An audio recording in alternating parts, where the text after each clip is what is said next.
चलिए जानते हैं छत्तीसगढ़ की 25 बड़ी खबरों को सिर्फ 10 मिनट में। लेकिन उससे पहले वीडियो को लाइक और चैनल को सब्सक्राइब जरूर करें।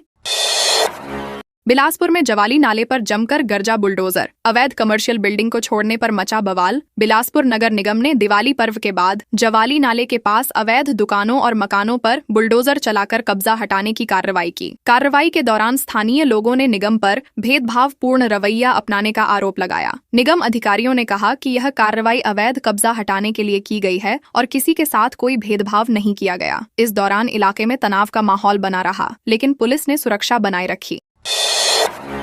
जमीन पर लेटी 800 महिलाओं के ऊपर से गुजरा बैगा। धमतरी के मां अंगारमोती मंदिर में संतान प्राप्ति की है मन्नत। धमतरी जिले के गंगरेल स्थित मां अंगारमोती मंदिर में दीपावली के बाद शुक्रवार को देव मड़ई का आयोजन हुआ। इस दौरान संतान प्राप्ति की मन्नत के लिए 800 से अधिक महिलाएं पेट के बल जमीन पर लेटी। परंपरा के अनुसार बैगा उनके ऊपर से गुजरकर मां अंगारमोती माता तक पहुंचे। कई लोग इस परंपरा को जोखिम भरा और असुरक्षित मान रहे हैं और इसे बंद करने की मांग कर रहे हैं। वीडियो सोशल मीडिया पर वायरल हो रहा है।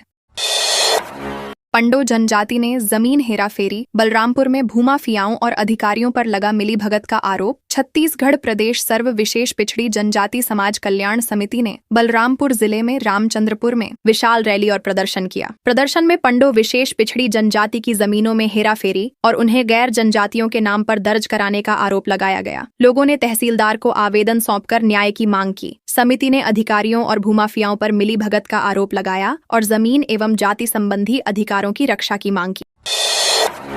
गौरेला पेंड्रा मरवाही में पहली बार युवा संसद का आयोजन। लोकतांत्रिक प्रक्रिया में छात्रों ने लिया भाग। गौरेला पेंड्रा मरवाही जिले के मल्टीपर्पज स्कूल पेंड्रा के असेंबली हॉल में पहली बार महासंगम युवा संसद का आयोजन किया गया। इस कार्यक्रम में जिले के स्कूलों, कॉलेजों और बाहरी संस्थानों से लगभग 150 प्रतिभागियों ने हिस्सा लिया। छात्रों ने लोकतांत्रिक प्रक्रिया का अनुभव किया और नेताओं से सीधे संवाद किया। कार्यक्रम का उद्देश्य युवाओं में राजनीति, जिम्मेदारी और सामाजिक मुद्दों के प्रति जागरूकता बढ़ाना बताया गया।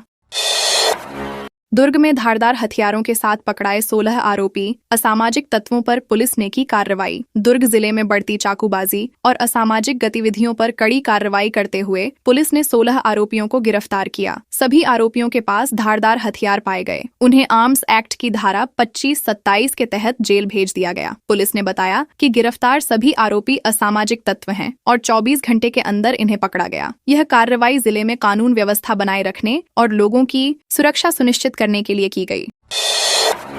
10 युवकों ने घर में घुसकर की मारपीट। बलौदा बाजार में मातृ पर्व पर नशे में धुत होकर दिया अंजाम। बलौदा बाजार में मातृ पर्व के अवसर पर नशे में धुत 10 युवकों ने एक परिवार के घर में घुसकर जमकर मारपीट की। घटना शुक्रवार रात हुई और आरोपी पलारी थाना क्षेत्र के ग्राम सिंधोरा के निवासी बताए गए। पुलिस ने सभी 10 आरोपियों को गिरफ्तार कर न्यायिक रिमांड पर जेल भेज दिया। इस घटना ने इलाके में भय का माहौल पैदा किया। पुलिस ने कहा कि दोषियों के खिलाफ सख्त कार्रवाई की जाएगी ताकि भविष्य में ऐसे घटनाओं को रोका जा सके। आईपीएस डांगी उत्पीड़न केस में नया मोड़। शिकायतकर्ता योग शिक्षिका के बहन जीजा बोले, उसके आरोप लगे झूठे। छत्तीसगढ़ पुलिस के वरिष्ठ आईपीएस अधिकारी रतनलाल डांगी पर यौन उत्पीड़न के आरोप लगे हैं। इस मामले में नया मोड़ तब आया जब शिकायतकर्ता योग शिक्षिका के परिवार के सदस्यों ने आरोपों को गलत ठहराया। बहन और जीजा ने कहा कि आरोप झूठे हैं और पिता को भी इसी तरह बदनाम किया गया था। पुलिस ने मामले की जांच जारी रखी है और बताया कि सभी पक्षों से साक्ष्य लिए जा रहे हैं। 27 अक्टूबर से पूरे छत्तीसगढ़ में बारिश की संभावना। बंगाल में बने लो प्रेशर एरिया का दिखेगा असर। छत्तीसगढ़ में 27 अक्टूबर से मौसम बदलने का अनुमान है। दक्षिण पूर्व बंगाल की खाड़ी में लो प्रेशर एरिया बनने के कारण राज्य में बारिश की संभावना बढ़ गई है। मौसम विभाग ने चेतावनी जारी की है कि धान और अन्य फसलें प्रभावित हो सकती हैं। किसानों को सलाह दी गई है कि वे अपनी फसल और खेतों की सुरक्षा के लिए तैयार रहें। भारी बारिश की स्थिति में नुकसान को कम करने के लिए प्रशासन सतर्क है और स्थानीय अधिकारियों को अलर्ट किया गया है।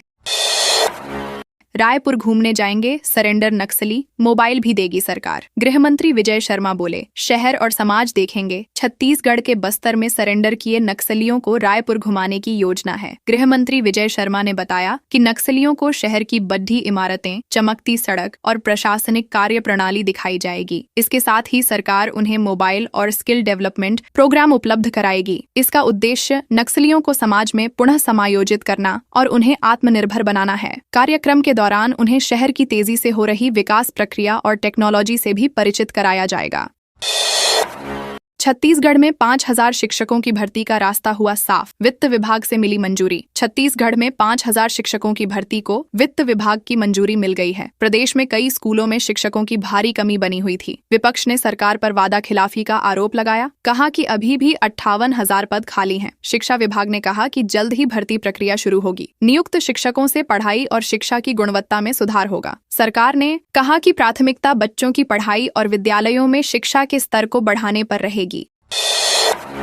छुट्टियों के बीच जिला कोर्ट पहुंचे चीफ जस्टिस, रायगढ़, खरसिया, सक्ती और जांजगीर चांपा में किया अचानक निरीक्षण। छत्तीसगढ़ में दिवाली की छुट्टियों के बीच चीफ जस्टिस रमेश सिन्हा बिलासपुर संभाग के जिलों का अचानक निरीक्षण करने पहुंचे। उन्होंने रायगढ़, खरसिया, सक्ती और जांजगीर चांपा में अदालतों की व्यवस्थाओं का जायजा लिया। निरीक्षण के दौरान उन्होंने न्यायिक अफसरों से लंबित मामलों को जल्द निपटाने का निर्देश दिया। कोर्ट में सुनवाई और मामलों के तेजी से निपटान को सुनिश्चित करने के लिए अधिकारियों को सख्त निर्देश दिए गए। उनके दौरे से न्याय प्रणाली में सुधार की उम्मीद जताई जा रही है।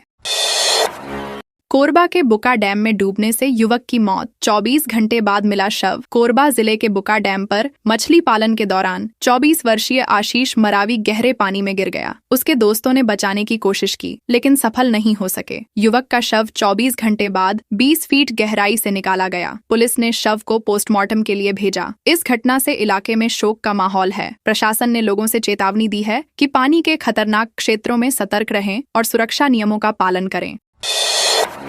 देश के सबसे बड़े छठ घाट पर दिवाली सा नजारा। नहाए खाए अरपा मैया की महाआरती के साथ होगा पर्व का आगाज। छत्तीसगढ़ के बिलासपुर के तोरवा घाट पर छठ महापर्व आज से शुरू हो रहा है। पहले दिन नहाए खाए के साथ पर्व का शुभारंभ होगा। शाम को अरपा मैया की महाआरती का आयोजन होगा। घाट को रंग बिरंगी लाइटों से सजाया गया है, जिससे दृश्य बेहद आकर्षक बन गया है। श्रद्धालु घाट पर पहुंचकर पूजा अर्चना करेंगे और सूर्य देव की उपासना करेंगे। इस दौरान सुरक्षा और सामाजिक व्यवस्था पर प्रशासन ध्यान रखेगा।